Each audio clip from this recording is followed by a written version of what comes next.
Cumprimento a igreja na paz do Senhor. Os irmãos podem se assentar. Irmãos, por favor, abra a Bíblia em Mateus, capítulo 5.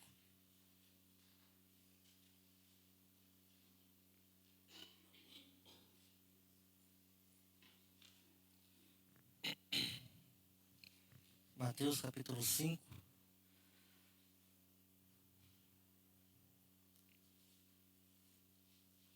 Versículo 13.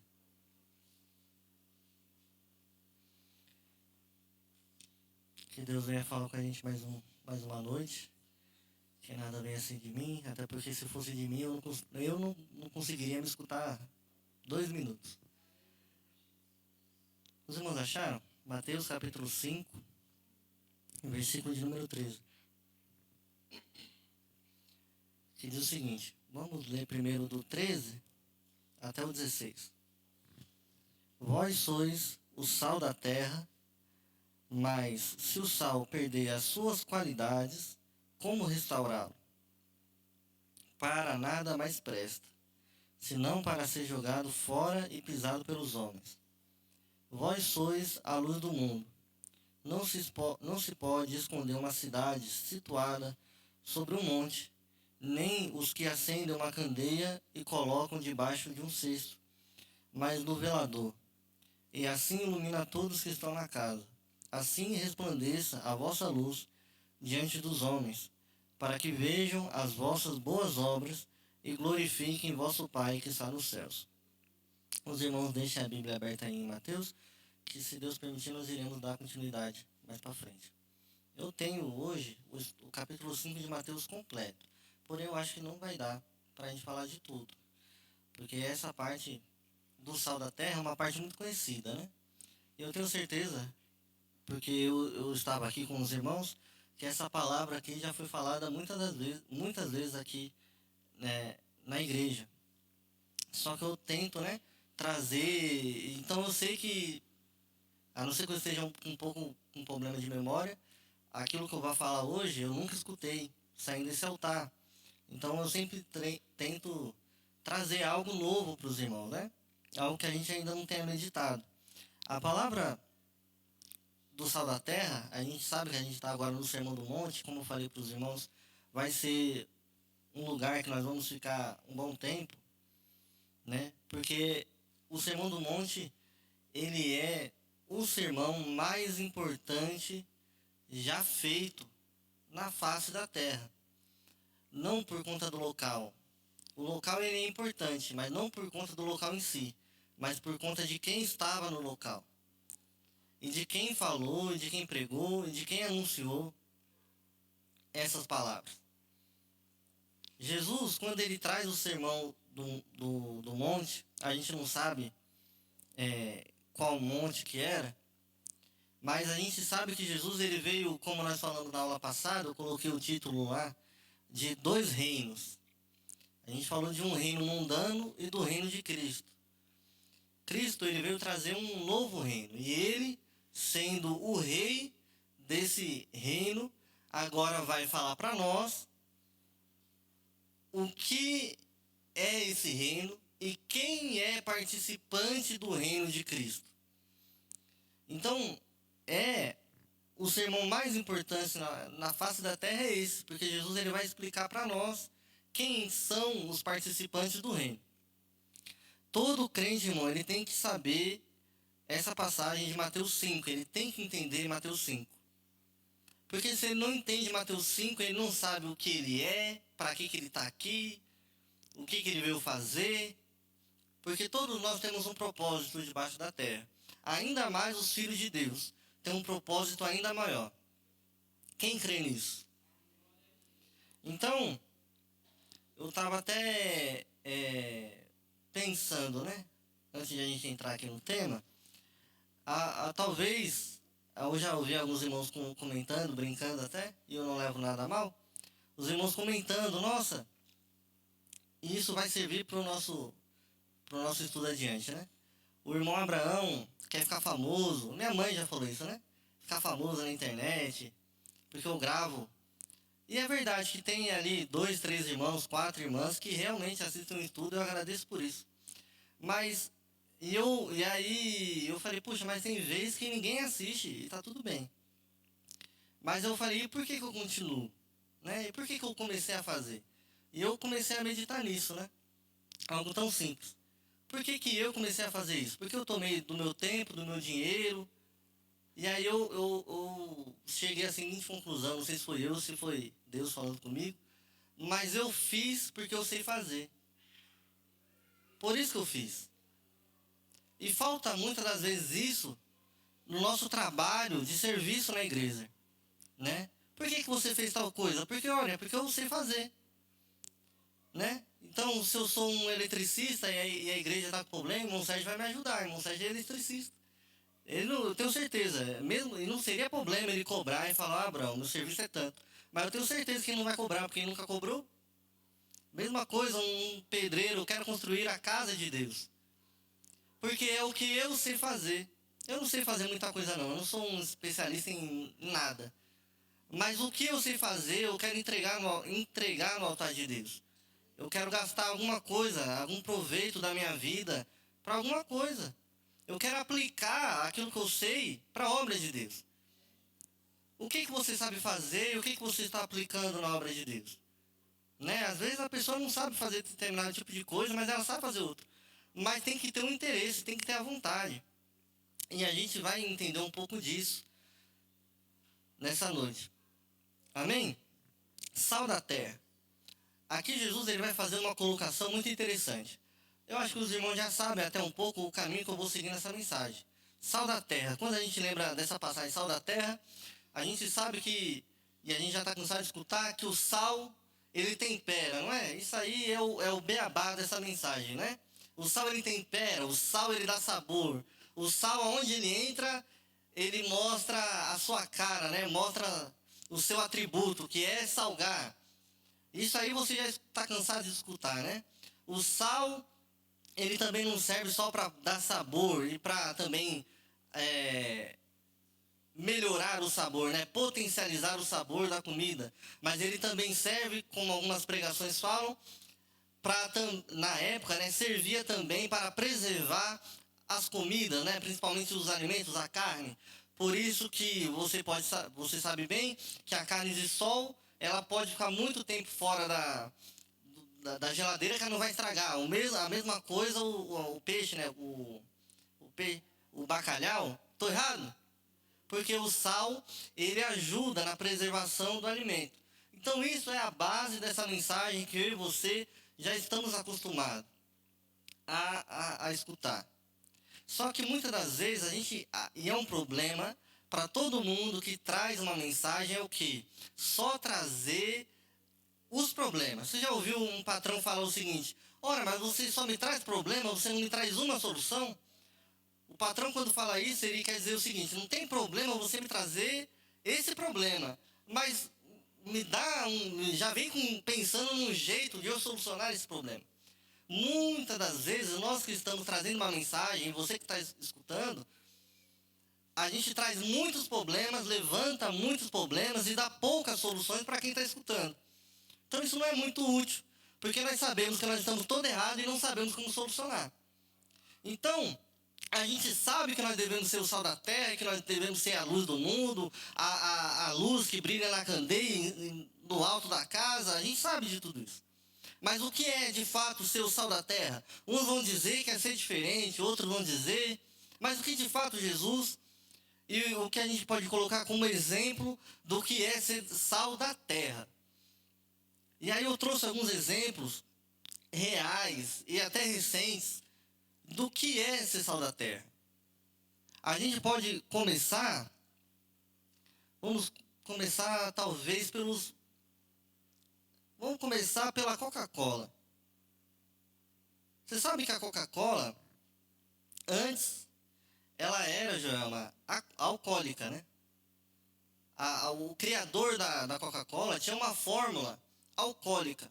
Só que nos Estados Unidos, vou começar leve, né? Nos Estados Unidos, estava se criando, se formando, crescendo uma como é que eu posso dizer? Um movimento, né?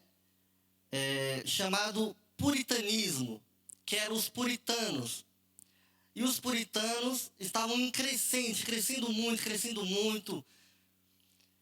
E o que começou a acontecer, e o criador da Coca-Cola viu, né? A gente passou por tempos em que Coca-Cola ao contrário era alô diabo e tudo mais, e crente não podia beber Coca-Cola.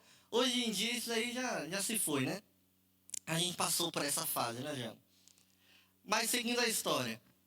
E aí ele vendo essa crescente, os puritanos começaram a rejeitar a fórmula, né? Porque ela tinha álcool. E o álcool embebedava. E eles não achavam isso legal. Não eram a favor disso.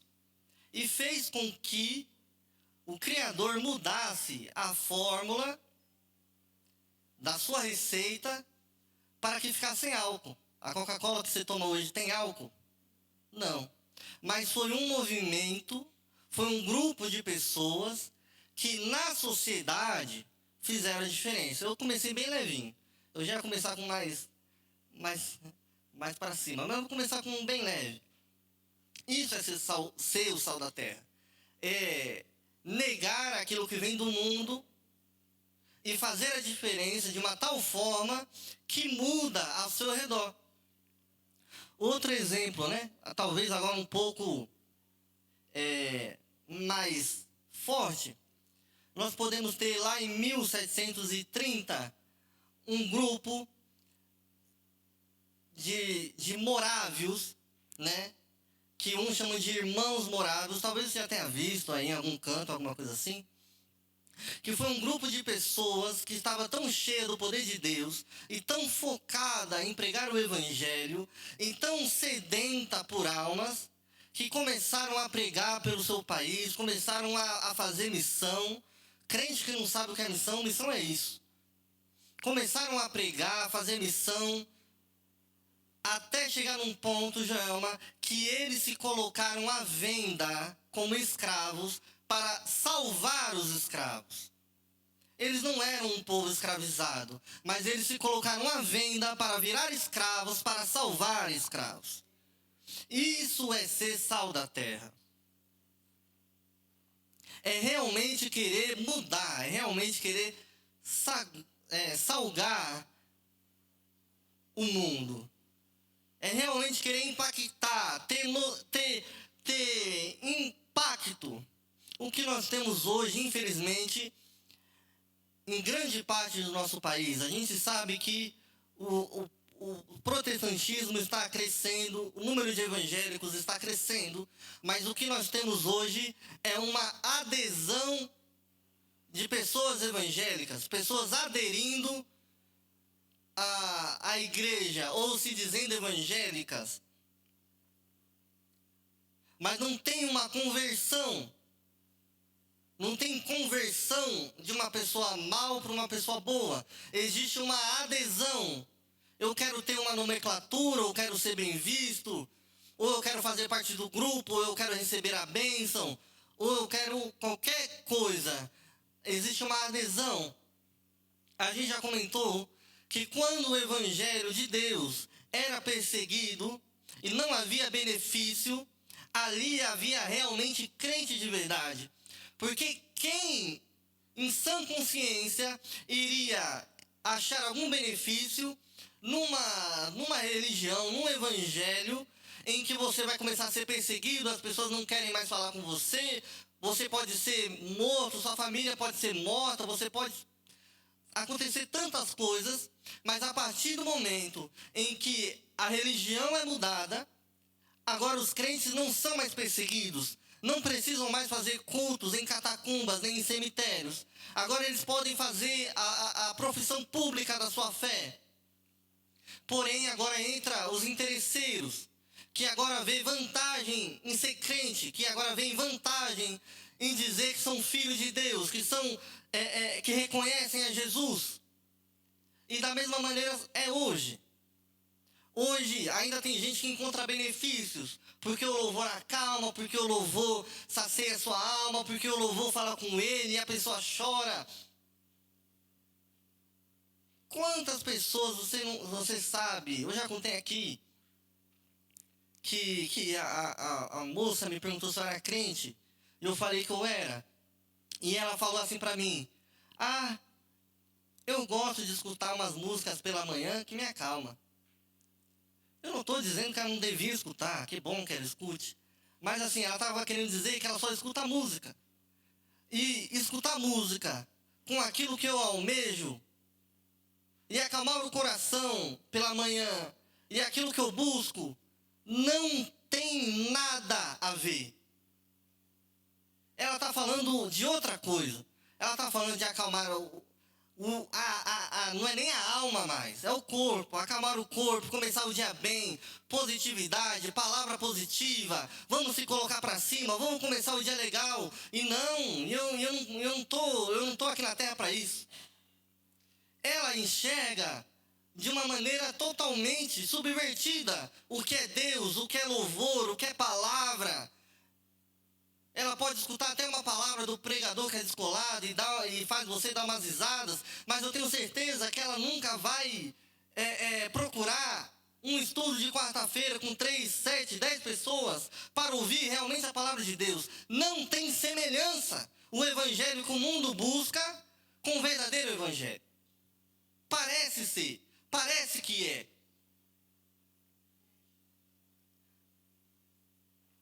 E aí, o evangelho a qual eu conheço, que eu reconheço, este é meu evangelho, é o evangelho dos morávios. Que se necessário, se vende para virar escravo, para ir lá, quando tiver a oportunidade de pregar para aquelas pessoas que já estão, muitas das vezes, sem futuro de vida. Aquelas pessoas, era como você ir lá pregar, o que para nós pode ser hoje mais fácil, pregar para uma pessoa que está ali com um julgamento de morte. Para nós é melhor, né? Porque a gente vai lá, prega para ela, ela se converte. Se ela for sentenciada à morte, eu estou vivo, ela morreu e foi salva. Né? Mas o que eles estavam fazendo é entrar no meio da sentença deles, daqueles escravos, e pregar para eles. E não só eu vou te salvar e você vai morrer e vai morrer salvo. Não, eu vou te salvar, você vai morrer e vai morrer salvo, e eu vou ir com você para o céu. Isso é ser sal da terra. Eles partiram para o Caribe, se venderam como escravos e lá ficaram. Outro, agora vamos apaziguar, né? Alguém já deve ter ouvido aí um pregador falar, John Knox, um nome dificílimo de falar, John Knox, um escocês. Só que acontece, quando ele estava lá na Escócia, ele vai para os Estados Unidos, ele cresce espiritualmente. Quando ele volta para a Escócia, ele não volta só para ficar lá e ficar tranquilo. Porque quem é sal da terra, irmão, ele causa efeito ao seu redor. Quando ele volta para a Escócia, o parlamento, né, era tudo, a religião oficial era o catolicismo. Só que o John Knox, como um bom pregador, começa a pregar. E prega contra a missa, e prega contra os dogmas da Igreja Católica, e vai pregando, e a palavra dele vai crescendo, e a palavra dele vai se espalhando, e o sermão dele vai crescendo, e vai passando de um para o outro, até que chega um determinado momento que acontece a troca da religião oficial, que vai de católica para o protestantismo. Através dele, há essa mudança. Então imagina, ele começa a pregar contra as imagens, ele começa a pregar contra as ofertas abusivas, ele começa a pregar contra as penas que eles faziam, contra os dogmas errados. E, irmão, isso é salvar gente. Ele não estava pregando contra uma religião porque ele não achava legal, porque eu não acho bacana. Não, é porque isso leva vocês ao inferno. Se convertam. E ali, aquele país é transformado. E começa ali um avivamento, irmão. O meu preferido é de Jonathan Edwards. Eu tenho esse livro, ainda falta eu ler. Que é um livro que é justamente sobre o sermão que ele pregou. Em 1740, ele vai, em 40 e pouquinho, ele vai pregar um sermão. Eu falo sermão, irmãos, os irmãos entendem, né? É uma pregação. É que a gente não tem o costume de falar sermão. Ele traz um sermão chamado Pecadores nas Mãos de um Deus Irado. Esse sermão, ele foi pregado numa cidade tal, e as testemunhas diziam que ele não gritava, que ele não queria emocionar ninguém, que ele basicamente fixou seus olhos no seu sermão e leu aquilo que ele tinha escrito. Mesmo assim, quando ele começou a pregar, as testemunhas que estavam lá diziam que as pessoas começaram a chorar, que as pessoas começavam a gritar, que as pessoas começaram a se agarrar nos bancos e pedir misericórdia a Deus. Alguns achavam que morreriam naquele instante sobre o juízo divino de Deus. De tão forte e impactante que foi o sermão de Jonathan Edwards. O tema principal da mensagem dele era: um homem pecador está completamente dependente da misericórdia de Deus. E uma das partes mais famosas desse sermão dizia que o pecador está como se fosse uma aranha pendurada acima de uma fogueira. Né? Isso agora você imagina, uma aranha com uma teinha assim, e embaixo uma fogueira. O que aconteceu com esse sermão? Esse sermão foi impresso. Naquela época não tinha TikTok nem WhatsApp. Imagine o quão fácil seria para um homem de Deus desse fazer o que ele fez, né? Numa época mais difícil, olha o que ele fez. Naquela época não tinha WhatsApp, nem TikTok, nem Instagram, nem Facebook. Mas aquela pregação, aquele sermão foi impresso. Começou a se espalhar por folhetos. Começou a ser divulgado nos jornais 1, 2, 3, 4 vezes. E começou a ter relatos de pessoas chorando na rua, de pessoas fazendo mutirões, multidões se reunindo para orar e pedir perdão a Deus.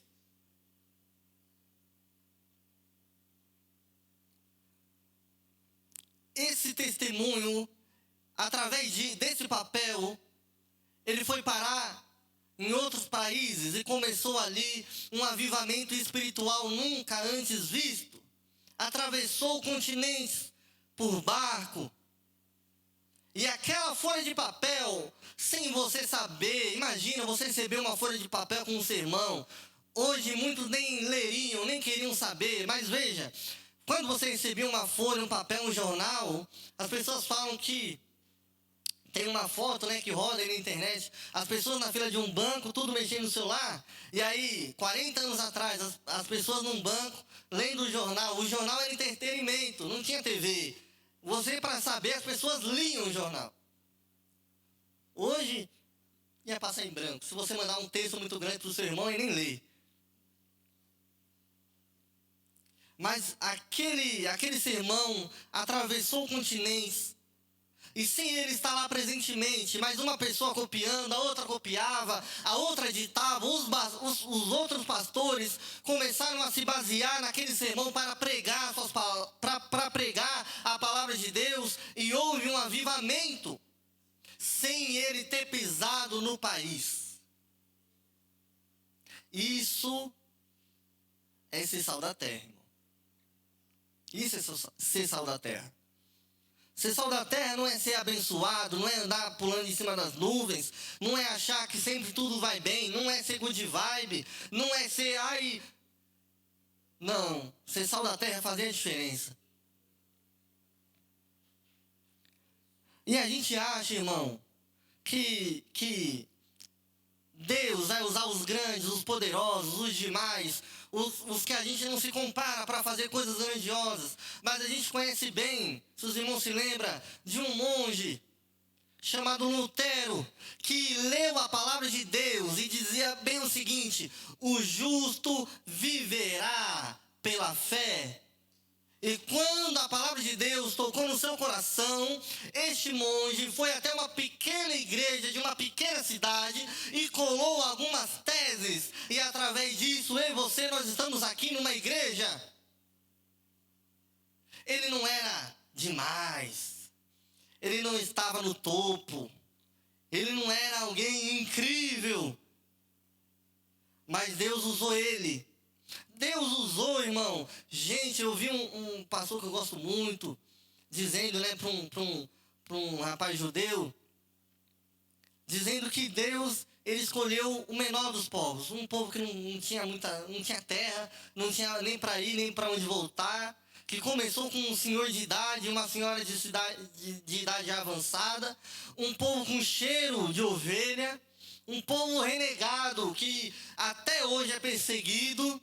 Mas Deus pega esse povo e chama de meu povo. Nós devemos se colocar na posição, irmão, porque o sal, nós sabemos que o sal, uma pitadinha só, ele faz muito efeito. Muito efeito. A gente tem que ser sal para ver avivamento. A gente tem que fazer a diferença, isso você já está acostumado, né, de ouvir. Mas a gente tem que ser a diferença onde nós estivermos, seja no nosso trabalho. Se nós somos sal da terra, no nosso trabalho, quando nós chegamos, não tem mais conversa de prostituição.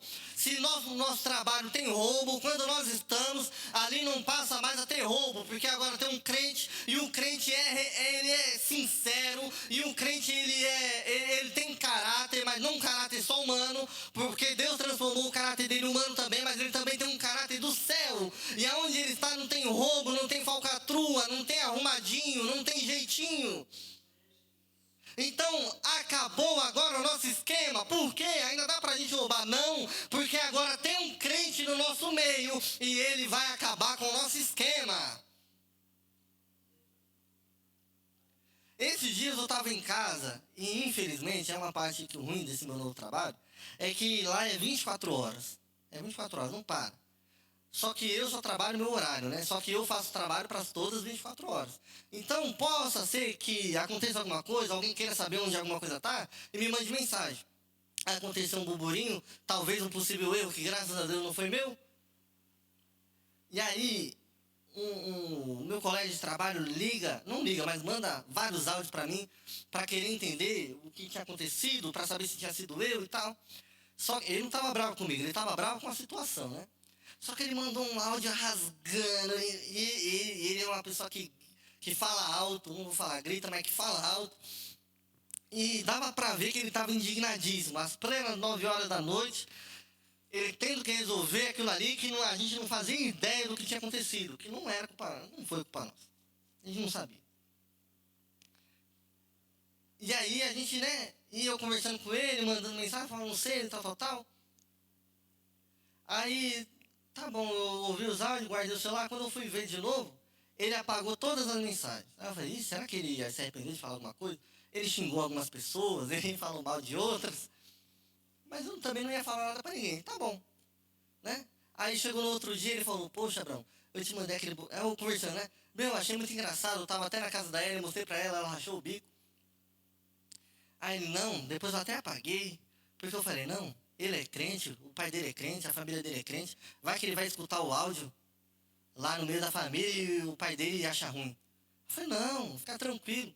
Mas isso, se eu fosse qualquer outro, se eu desse qualquer outro testemunho que não fosse o meu, isso não aconteceria. Eu podia até me dizer que eu sou crente, mas se eu não agisse como crente, entendeu? Se eu só falasse que eu não devia, ele ia se sentir muitíssimo à vontade para fazer o que não presta comigo. Na minha frente. Ele não... O inimigo, ou vou usar a palavra que a pastora usou num domingo aí que eu preguei, o catita, ele tem que se envergonhar na nossa frente. Ele tem que retroceder. Ele tem que ser um bichinho medíocre. Não porque vocês somos demais, não. É porque a presença do Senhor está conosco. Isso não quer dizer que nós não vamos errar. Não quer dizer que eu sou perfeito. Não quer dizer que eu dê mau testemunho, que eu não dê mau testemunho na frente dele. Até porque, irmão, eu sou humano, meu sangue ferve, igual todos vocês. Ou eu, só eu. Perdão, irmão, sou só eu. Estou pregando só para mim hoje. Agora, alguma coisa, se eu me esqueci, eu acho que é o Spurgeon. Ele vai dizer que, ou não lembro quem foi dizer, talvez eu traga mais para frente. Que você trata, no livro que eu te dei, Joelma, estava bem no comecinho. Se você me ajudar na citação. Que para você lutar contra um inimigo, você tem que tratar ele da pequenez que ele é. Isso não quer dizer que, eu vou pisar na cabeça da serpente. Irmão, a serpente dá-lhe um bote na canela. Mas eu estou dizendo que eu estou com um homem, com um ser muito mais poderoso, muito mais fiel, muito mais verdadeiro, mais grande, melhor, mais caridoso, poderoso do que você, Satanás. E quando eu estou com ele, as suas armas não podem me atingir.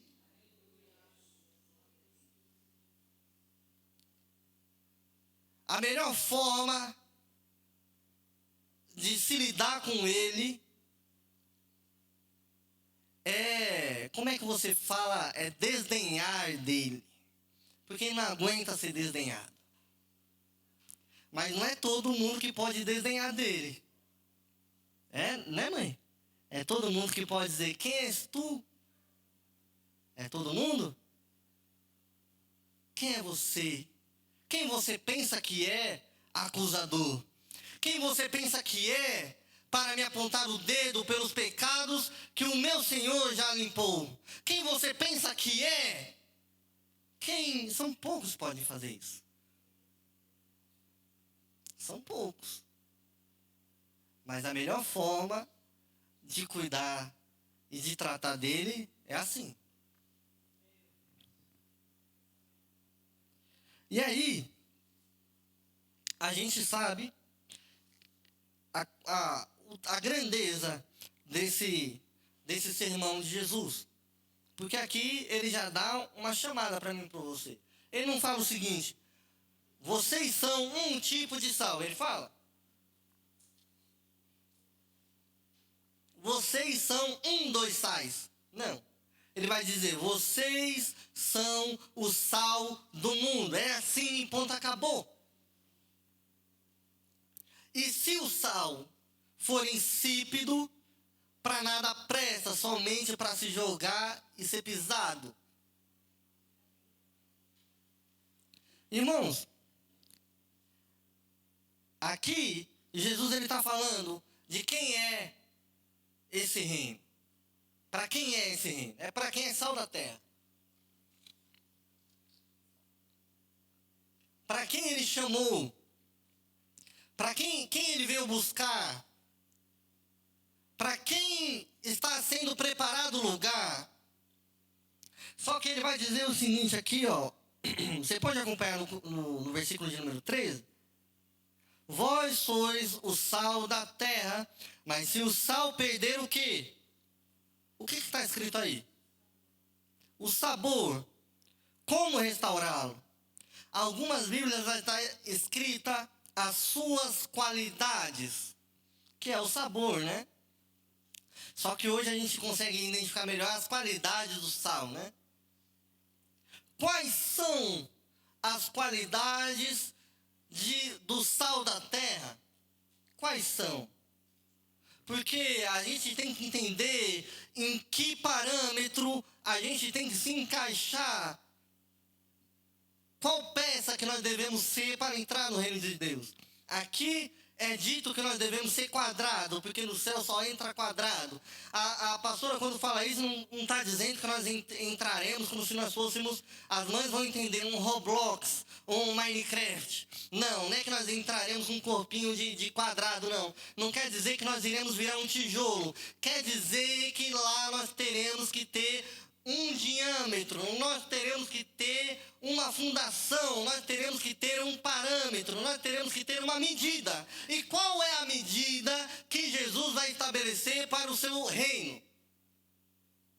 Capítulo de número 5, versículo de número 3. Bem-aventurados os pobres em espírito, bem-aventurados os que choram, bem-aventurados os humildes, bem-aventurados os que têm fome e sede de justiça, pois serão saciados. Bem-aventurados os misericordiosos, bem-aventurados os limpos de coração, bem-aventurados os pacificadores, bem-aventurados perseguidos por causa da justiça, bem-aventurados sois quando vos insultarem, perseguirem e mentindo disserem todo mal contra vós por minha causa. Alegrai-vos e exultai, pois a vossa recompensa no céu é grande. É esse parâmetro, é essa medida. É como se a gente fosse preparar uma construção e a gente falasse: tem quanto de largura, tem quanto de profundidade, tem quanto de altura. É isso aqui, irmão. É pobre de espírito, os que choram não só pelos outros, como os moráveis, mas também os que choram por si, porque eu preciso chorar por mim, os que choram pela terra. Bem-aventurado aqueles que têm fome e sede de justiça, porque aquele que tem fome e sede de justiça, o roubo não acontece no meio dele. Se ele tem fome de verdade, de justiça, ele vai lá e eu posso perder o emprego, eu posso ficar mal falado, mas eu não posso permitir que isso continue, porque eu sou justo. Eu não posso compactuar, eu não posso arrumar um arrumadinho, um negocinho, não posso. Bem-aventurado os misericordiosos, pois alcançarão misericórdia. Bem-aventurados os limpos de coração. Ser limpo de coração, para o brasileiro, eu estava vendo que é muito difícil. Vi um homem falando que o jeitinho brasileiro realmente existe. E em qualquer outro lugar do mundo, quando você conta uma mentira, as pessoas acreditam em você. Só que aqui no Brasil, a gente é acostumado a pessoa contar uma mentira para você, você fala: é verdade? Você está falando sério? Não, você está brincando comigo, porque é do nosso jeito. Uns mais, outros menos. Só que a gente está acostumado a lidar com pessoas assim a todo tempo. A gente está acostumado a pessoa falar que isso aqui vale 10 e na realidade isso aqui vale 3. A gente tá ligado, a gente tá acostumado a falar que o fone é da Apple, original, por R$20, a gente compra. Mas ele tá falando que é original, mas eu sei que não é original. Mas eu tô comprando. Mas ele tá falando que é original, mas eu sei que não é original. E fica nessa. Não, mas será que... Quem aqui acha que o fone da Apple de R$10 é original? Você acha, João? Nem o Motorola é R$10. Perdão para quem tem Motorola, viu? Entendeu? Nem o Xing Ling é R$10. Né? O que tem marquinha, né? É o sem marca. Ou cópia, ele é mais barato do que o sempre. A gente é acostumado a isso. É difícil pra gente, isso é algo específico nosso, né, Vitor? A gente ser limpo de coração. Chegar o cara e falar: e aí, meu? Aí, Joelma, você tem aí R$10 pra me dar pra comprar um pão? Até pensa pra falar, nem sabe o que vai comprar. O que vai inventar pra pegar R$10 da Joelma. Aí a Joelma fala assim: lógico que a gente não tem que ser bobo, né? Mas tô dando um exemplo bem no extremo. Vocês não estão entendendo, né? É lógico. Ninguém aqui é uma criança, né? E aí a gente fala: rapaz, esse cara não vai comprar pão, não. Esse cara não parece que come pão, parece que come outra coisa, né? Mas tá aqui, ó. Porque ele tá faminto, né? A realidade é essa. Ele tá ou não tá com fome? Todo mundo vê que a barriga dele chega e entra para dentro. E com fome ele tá. Comer ele precisa. Não sei se ele vai. Não sei se ele vai. Né? Agora, qual é a minha parte? Qual será que é a minha parte? Fala, eu tenho uma oração para te dar. A gente pode ter uma oração também, né? Mas sabe quem ia na casa dos outros oferecer oração enquanto havia necessidade na casa? Os fariseus. Os fariseus iam na casa da viúva, encher a barriga, tinha necessidade, porque era viúva, com pretextos de longa oração. Não era oraçãozinha de... Porque quando geralmente... Eu já orei aqui na porta da igreja umas 2, 3 vezes. Geralmente, eles querem, fugir rápido. Né? Quer receber oração e vai. Mas os fariseus ficavam, Aí não tomava o tempo da bichinha. E enchia a barriga. Vamos supor, chegava na hora do café da tarde, ia para pernoite, né? Fica aqui para jantar. Aí ficava. Aí, aonde que eu parei? Limpo de coração, né? É difícil a gente ser limpo de coração. Eu acho que é o mais difícil. Bem-aventurados os pacificadores. Será que a gente é o sal da terra? Ou a gente é aquele tempero baiano que, né? Aquele tempero forte. A gente é uma pitada de sal ou a gente é igual, né? Que a gente vai colocar, vai virar o sal assim e cai a bandeja de sal. Será que quando o crente chega ele pacifica ou explode de vez, né? É difícil ser pacificador, não é? A gente consegue ser pacificador até 1, 2 vezes, aí a pessoa insiste, né, Jesus? Né? Aí ela é como se fosse bater num prego, né, irmão Sérgio? Bateu uma vez, aí aquela vez que você não acerta muito bem o prego fica torto. Aí você já vai, ai. Aí a pessoa, toma, aí, tum. Deixa eu endireitar o prego agora, aí volta pro meio. Ela vai martelando até uma hora que quem aguenta? Os pacificadores aguentam. Os pacificadores aguentam. Mas né? É duro. A gente consegue ser pacificador até a página 2. Dependendo do caso, dependendo do que é, dependendo de onde você está mexendo. Né? A gente vai vendo. Bem-aventurados perseguidos. Isso aqui é muito interessante. Porque tem crente. Irmão, uma coisa que eu não gosto. Irmão, eu estava sendo perseguido no meu trabalho, irmão Abraão, você não sabe a perseguição que eu estava. Mas por que você estava sendo perseguido? Porque às vezes estava lá, aquele calo no pé, João, no trabalho. É que a gente não conhece o crente, né? Mas às vezes é. É um pé no saco, é chato, é ruim de trabalhar, é lesado, é devagar. Olha, engana o patrão, você procura ele some. Ele, puf, caramba, cadê? Sumiu, tá no banheiro, tá tomando banho, escovando os dentes, arrumando o cabelo, tirando a bota, botando sapato.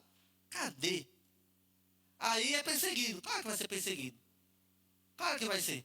Claro que o pessoal não vai querer.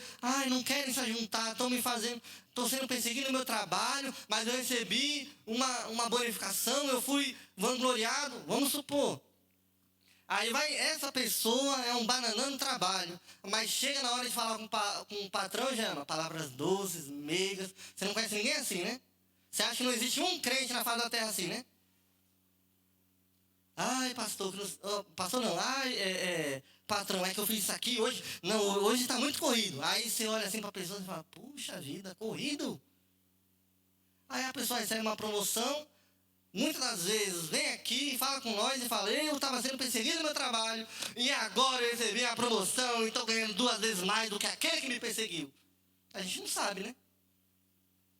Só que tem um porém, aqui não está falando de perseguição por perseguição, irmão. É perseguidos por causa da justiça. O que você mais tem, irmão, é palavra de gente em Instagram, em status de WhatsApp, e não sei o quê. Não, porque os meus perseguidores... E coloca a frase bíblica. Que perseguidor, irmão. Irmão, que perseguidor que tu tem. Você pode ser um um chato de galocha, você pode ser legal, mas Deus, a palavra de Deus, posso afirmar com certeza, a palavra de Deus, ela diz claramente, os perseguidos por causa de Cristo. Irmãos, que Deus me ajude a nunca mais ver uma mensagem vinda dessa dos irmãos. De perseguição. A não ser que você esteja realmente sendo perseguido por Cristo. Ao menos que você seja igual um Morávio. Ou uma pessoa está sendo perseguida, sofrendo ameaça de morte por estar pregando a palavra. Ou sofrendo ameaça por ser crente, por fazer a obra de Deus. Que a obra de Deus não é só vir aqui na igreja, mas é ser justo nos seus negócios. É ser um crente dentro e fora da igreja. Se você está sendo perseguido por causa disso, amém, irmão. Amém. Aí eu assino embaixo. Agora, perseguido, porque a pessoa não vai com a minha cara. Não, sabe por quê, irmão Abrão? É porque aquela pessoa lá é daquela religião lá. Você sabe, né, Abrão? Aquelas pessoas, a gente não bate muito bem. Eu ouvi isso, sabia? De um crente que não é muito crente. Isso aqui eu posso falar porque de um crente que não é muito crente. Você sabe fulano? Meu trabalho. Você sabe fulano? Você nunca viu a tatuagem dele no pescoço? Será que eu vou ficar vendo tatuagem de homem no pescoço, seja lá onde for, pode ser na testa? Não, ele tem um Zé Pilintra no pescoço. Abre teus olhos espirituais para ver. Eu fiquei de boca aberta. Eu fiquei assim olhando. Tu me falou isso? Não é que eu sou o tal, irmão. Mas tá bom, eu vi. Até agora eu estou procurando, viu, irmão? Não achei, não sei o que é. Não sei o que é que ele viu aqui. Mas sabe, aí eu preciso ir para Bauru. Conversei até com o Manjoso não vai poder me levar. Que vai me levar aquele homem, ore por ele, pastorzinho. Mas vamos na segunda-feira, voltamos na terça.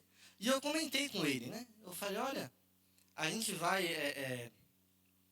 eu vou para Bauru semana que vem. Fiquei sabendo que você também vai. Ele, você vai? Mas você vai... Eu expliquei toda a minha situação, por que eu vou e tal. Ele falou, se você quiser, eu levo você, que você pelo menos economiza na ida. Eu mudo meu cronograma e eu coloco na segunda-feira, que é o dia que você vai, para eu ir com você e você economiza pelo menos na passagem da ida. Eu falei, não, eu estava vendo com a Josi, ainda tenho que agradecer ele e falar que eu não vou.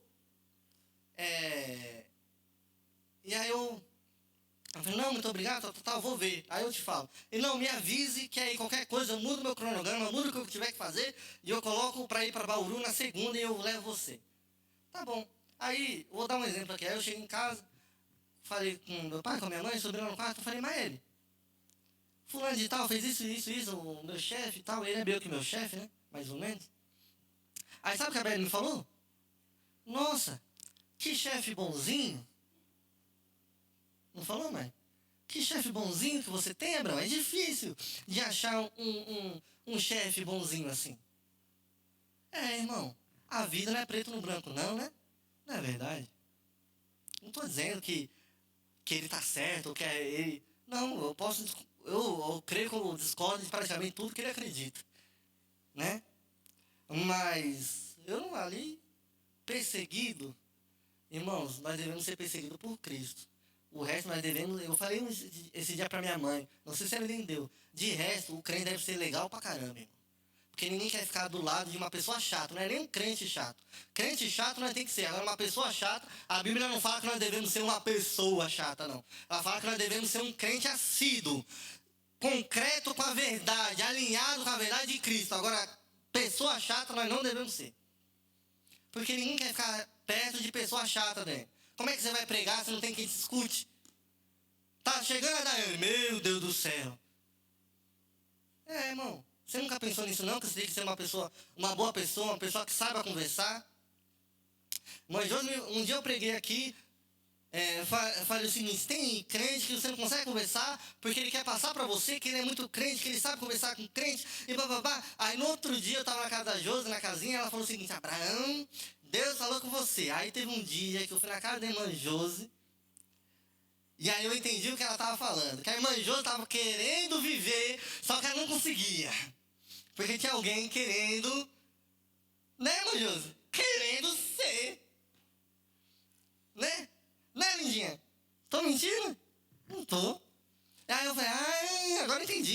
porque a Josi achou demais a palavra que eu falei. Falou com ela mesmo. Eu tá falando comigo agora? Eu vivi na pele. Aí tem agora, bem-aventurado quando vos insultarem, perseguirem e mentindo, disserem todo mal contra vós por minha causa. Agora aqui a gente tem que abranger. Porque ninguém hoje, irmão, ninguém hoje vai dizer que é filho do catita. Ninguém vai dizer que é. Ninguém vai dizer que é servo do inimigo. Ninguém vai dizer isso. Você já ouviu alguém dizendo isso? Tem até uns que dizem, né? Mas isso aí são lelé da cuca, você deixa pra lá. Mas no nosso meio social, ninguém vai dizer, né, João? Só que você deve saber distinguir um servo, filho de Deus, para um servo, filho do diabo. Nós devemos saber, né? Porque um faz obra de Deus e outro faz obra do mal. A gente deve saber. A gente deve saber. Agora, bem-aventurado quando os insultarem, perseguirem e mentindo disserem todo mal contra vós por minha causa. Eles são servos do inimigo. Eles vivem debaixo do comando do mal. Eles não anunciam, não proclamam o Deus a qual eles efetivamente servem. Então eles nunca vão falar mal, muitas das vezes. A gente encontra pessoas assim, pessoas que falam contra Cristo, que atingem você através